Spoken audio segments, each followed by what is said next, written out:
L'expédition d'Égypte se préparait, mais avant son départ, le général Bonaparte voulut marier ma cousine, Emily de Beauharnais. Elle était belle et douce comme un ange. Mais l'agrément joint à sa parenté donnant du prix à une semblable alliance, il offrit sa main au général Marmont qui la refusa par sa raison qu'elle était fille d'un émigré. Monsieur la était recommandable par ses talents, par sa droiture et sa haute probité, distingué par son esprit et ses manières, sans l'être par son extérieur. Le général Bonaparte lui proposa ce mariage et consentit. Nous vîmes arriver un jour à Saint-Germain, mon beau-père, avec ma mère et monsieur Lavalette. Nous étions à table. Le général voulut assister à notre dîner. Le hasard faisait qu'une pensionnaire était en pénitence, ce qui arrivait bien rarement, et cette grande pénitence était de dîner seule à une petite table sans nappe. Quelle affreuse mortification de se montrer ainsi au vainqueur de l'Italie! Le général affiche bientôt et demandant la grâce qui lui fut accordée.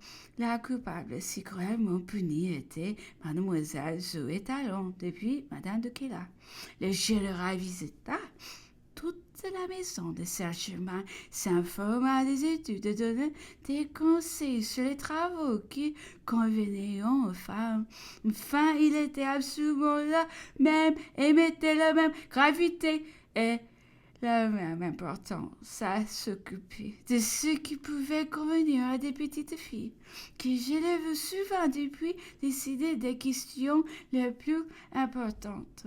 Madame Campin resta en admiration de la justesse de toutes ces remarques. Nous suivîmes Caroline, ma cousine et moi, dans les forêts de Saint-Germain, le général et ma mère qui avions apporté dans la voiture une dîner froide qu'on servit sur l'herbe.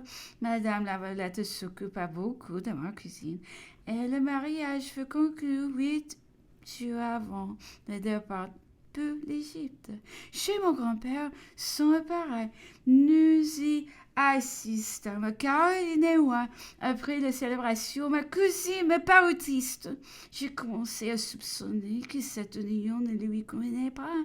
Je me projetais d'elle avec tendresse et les marques d'un vif intérêt lui acheveront l'aveu de l'amour qu'elle avait pour Louis Bonaparte. Je demeurais aussi surprise qu'affligée de sa confidence tardive et de l'impuissance où j'étais de remédier à une chose irrévocable. Terminée. J'étais convaincue, si elle me le dit, tâtons de la possibilité de faire rompre par mes instances auprès de ma mère ce projet de mariage. Et j'entrai de table vivement dans son chagrin qui le comble tout. Alors mes yeux étaient d'unir sa destinée à celle d'un homme qu'on n'aimait pas. Ma mère alla conduire son mari et son fils jusqu'à Toulon, où ils embarqueront pour l'Égypte. Elle vint ensuite tendre au seau des plombières le moment de les rejoindre. Une chute qu'elle lui fit penser à lui coûter la vie, se trouvant avec quelques personnes sur le balcon de la maison qu'elle habitait. Les planches se rompiront et elle tomba de 20 pieds de au-dessus le pavé, croyant qu'elle allait mourir. Elle m'envoya chercher à Saint-Germain. J'arrivai promptement et mes tendres soins lui rendiront la santé. Vers la fin de notre séjour au zoo, on parla de l'arrivée du directeur rebelle avec ses deux fils dont on disait beaucoup de bien. Quelqu'un faisant l'éloge devant moi semblait mettre une attention et me regarder fixement. J'en éprouvais de trouble. Trop jeune peut être mariée. La seule idée qu'on pouvait prétendre à ma main sans me convenir me déplaisait. Ils tiennent le premier rang en France, me disais-je. Ma position paraîtrait assez d'accord avec celle qu'ils ont, mais je ne consentirai jamais à une telle union. Je veux entrer dans une famille de mon choix qui me promette plus de bonheur solide que d'éclat. Cette carte, cette page ont quelque chose de brillant qui ne saurait me séduire. Cependant, ces jeunes gens qu'on m'avait tant vanté m'occupaient au moi des peu de romains qu'on m'avait laissé lire, m'avaient appris que de me pénétre subitement. Je le redoutais sans le connaître, et quand je m'étais promis de n'en éprouver que celui que j'épouserais, je me défendais d'avance du sentiment dont je me croyais menacée. Je songeais tous les moyens d'échapper au danger. Après bien des réflexions, je me décidai, quand il me serait présenté, à ne rechercher que leurs défauts et leurs désagréments. Enfin, on les annonça chez ma mère. Je ne dirai pas les troubles que j'éprouvais, mais il cessa bientôt. L'imagination d'une jeune personne se lance toujours vers la perfection et va si loin de la réalité que ce qui est bien ne lui paraît que médiocre. Aussi rien dans ces messieurs ne me sembla digne de fixer mon attention. J'ai ri de ma vue et d'indifférence où leur vue me laissa le valu une bonne cueille. Toute la famille du général Bonaparte était réunie à Paris. Lucien, membre du conseil des 500, s'était brillé avec tous ceux qui les composions. À cause de son mariage mal assorti, ma mère était parvenue à le recommander avec le général Bonaparte, et sa femme était si bonne qu'on avait fini par le voir et l'aimait beaucoup. Le général Bonaparte épousa Désirée Clarisse, sœur de madame Joseph Bonaparte. Toutes ces personnes vivions entre elles, fort attirées, et nous voyions ma mère qui rarement vers ce tronc. Elle s'étala ma maison qu'elle commença à embellir, où elle resta jusqu'au retour du général. Je venais tous les 8 jours passer une journée avec elle. Elle était assez pliée à moi des procédés de la famille Bonaparte.